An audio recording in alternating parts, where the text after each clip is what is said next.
एमितिरे पिठा तो आपण मैंने ढेर सारा खाई किंतु थरे मांडिया को यहीपर पिठा बनईकि खाई कि खाई ना ना तो जमा भी वीडियो टी स्किप न करी शेष पर्यंत निहाती देखंतु। मुझे आपण मान लगी मांडिया आ पणस रे गोटे जबरदस्त पिठा रेसिपी नहीं चली आसी।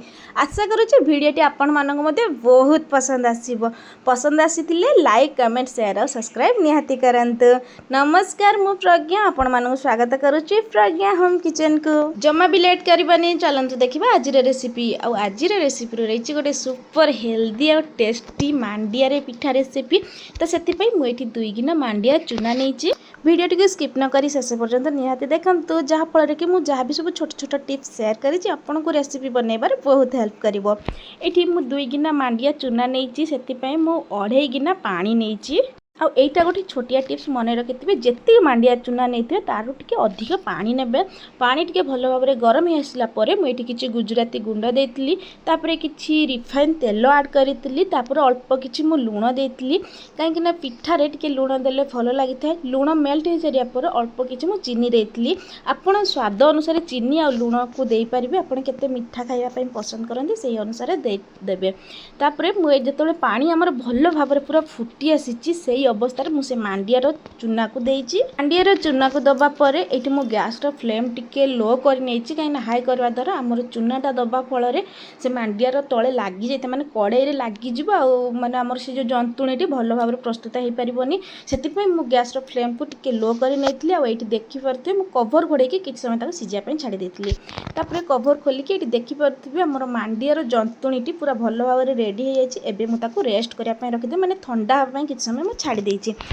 मुझे किसी पणस नहीं जेहेतु आज मांडिया और पणस से रेसिपीटी बनइबा आठी पणसटी को चेष्टा करे जमी टाण टाण रही से पणस को नवा पर मु प्रथम से पणस को चूना चूना करके काटी नेबी।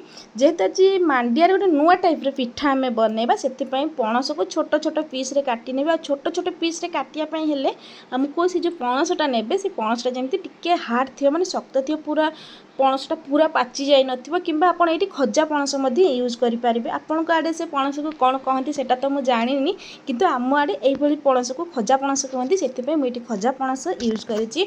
आ एठी देखि पारथि पणस मध्ये मु काटिके एठी भलो भाव रे रेडी कर नेछि माने पूरा छोट छोट पीस करके से पणस को मु एठी रेडी कर नेछि। पणस को मु रेडी कर नेछि सेपटे आउ थरे गैस ऊपर कड़ाई को मु बसै दिछि आ से पणस को प्रथम से कड़ाई रे दे दिछि दबा पर जस्ट किछि सेकेंड पे मैं एमति टिके भाजी नेछि। भाजी नापर मुझे गुड़ देके से पिठाटी को बनइबी। आपण मैंने चाहिए चीनी देकी बनई पारे।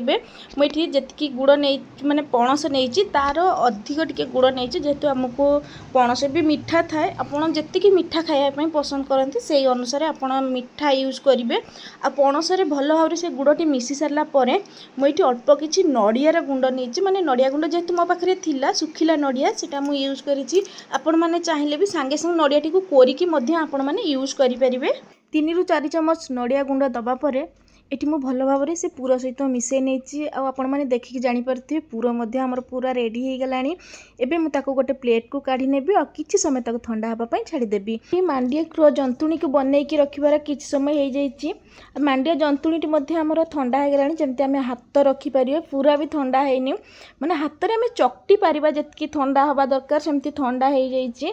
एबे मु ताको हाथ रे किछि रिफाइन तेल लगेकी भल भाव में चकटी चकटी गोटे सॉफ्ट डो बनै नेछि। आपण माने देखि पारुथिबे डोटी पूरा जमती आम रुटी किंबा अदर पिठा जमती करती पूरा डोटी पूरा सॉफ्ट हम किसी भी से बिंडा रही एभली भाव मुझे चकटी नहीं छोट छोट गुला कर जेहेतु आम पिठा बनइबा मुझे गोटे बेलना पीढ़ा साहाଯ୍य नहीं।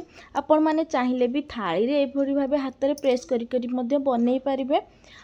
प्रथम मुझे बेलना पीढ़ा अल्प किसी तेल लगे देती जहाँफल कि आम पिठाटी भल भाव में बेली हम माने साइज रे बेली पारे। जमा भी प्रेस करके बेलतुनि आपण मैंने आगुरी भी जानी पिठा को बेसी जोरे प्रेस करके बेलिले पिठा फाटीज आ भल बनबनी। तो से मुझे गोटे पिठा मोल्ट नहीं भाव से छांचरे देकी आमर जो पूर प्रस्तुत करते जमी पणसर पूर मुझे रखी यहीपरी भाव दबा पर मु अल्प टिके पानी लगे नहीं। पानी लगेवा द्वारा आम पिठाटी भल भाव में सेव आसी जाए।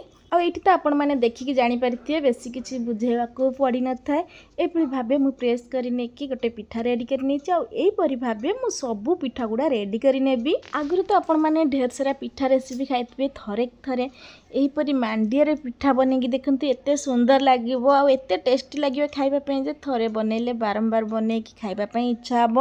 आ एहीपरी भाबे मु से सबु पिठा को बनैकी रेडी कर नेछि। एपटे तो मु पिठा बनै नेछि आ सेपटे जेहेतु मु आज गोटे हेल्दी टाइप रो पिठाटी को बनैछि मु आज पिठाटी को सिजेबी तो सेति पई प्रथमे गैस ऊपर मु आ गोटे पात्र रे पानी गरम कर नेछि आ पिठाटी को सिजेबा पई एठी मोटे माने जाली युक्त पात्र नेछि। से जाली ऊपर मु से पिठाटी को देकी भलो भाबरे एठी सिजे नेबी। आपण माने चाहिले मध्ये एई माने एई स्टेप पर्यंत आसिला परे आपण माने चाहिले मध्ये पिठाटी को छांके की खाई परिबे किछि असुविधा नै। जेहेतु मु आज कहिछि गोटे हेल्दी टाइप रो बनैबी तो सेति पई मु पिठाटी को किछि समय थी कवर घोड़े की सिझिबा पई छाड़ी देछि। पिठा को सिझेबार 5 रु 7 मिनिट पर मु आथरे कवर खोली की चेक कर नेछि। देखि परते पिठा हमर पूरा भलो भाबरे सिझी की रेडी हे जाइछि। एबे मु ताको किछि समय ठंडा हवा पई देबी काहे ना गरम गरम खोलले से पिठाटी भांगी जे जमा भी उठिबनी।